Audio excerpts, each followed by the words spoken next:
Mesdames et Messieurs les députés, les Anglais en ont assez de l'Union européenne et ont majoritairement, semble-t-il, envie de sortir de cette camisole.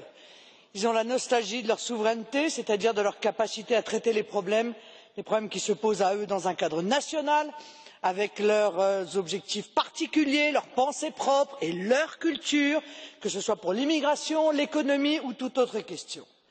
M. Verhofstadt a dit tout à l'heure, dont on n'a pas noté le départ, je vois que moi, quand je quitte l'hémicycle, ça fait un communiqué, mais M. Verhofstadt, lui, ça semble ne pas être le cas, a dit que la Grande-Bretagne, si elle sortait, serait un nain géopolitique. Il faut qu'il arrête de se regarder dans un miroir déformant, car c'est l'Union européenne qui est un nain géopolitique, qui n'a pas son mot à dire et qui n'est respecté dans aucun des grands problèmes de ce monde, aucun grand équilibre et aucun grand conflit. Elle n'a joué strictement aucun rôle, au point que nous sommes humiliés d'ailleurs régulièrement par M.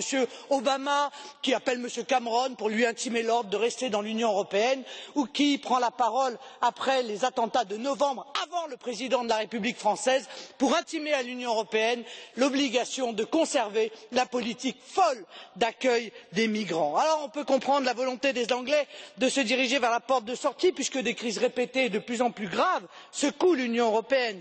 Crise de la monnaie unique créée par les élites européennes, l'euro qui a muté en crise économique et sociale générale dans toute l'Union européenne, la crise de l'immigration avec des millions de personnes qui marchent pour rejoindre une Union européenne sans frontières, ouverte à tous les vents et disloquée.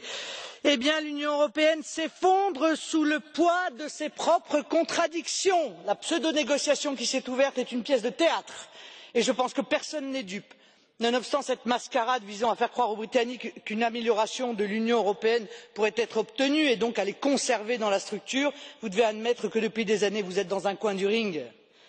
Voilà, c'est ça la réalité. Vous êtes contraints de rafistoler jour après jour un paquebot à la dérive qui prend l'eau de toutes parts. Vous êtes sur la défensive. Vos démarches sont fondées sur le mensonge, les pressions, le chantage, la menace, la violation de la volonté des peuples exprimée par référendum. C'est la preuve éclatante de votre faiblesse. Aujourd'hui, vous faites un premier pas en arrière. Et rien que cela, on peut tout de même s'en réjouir. Vous n'arriverez pas indéfiniment à gagner du temps.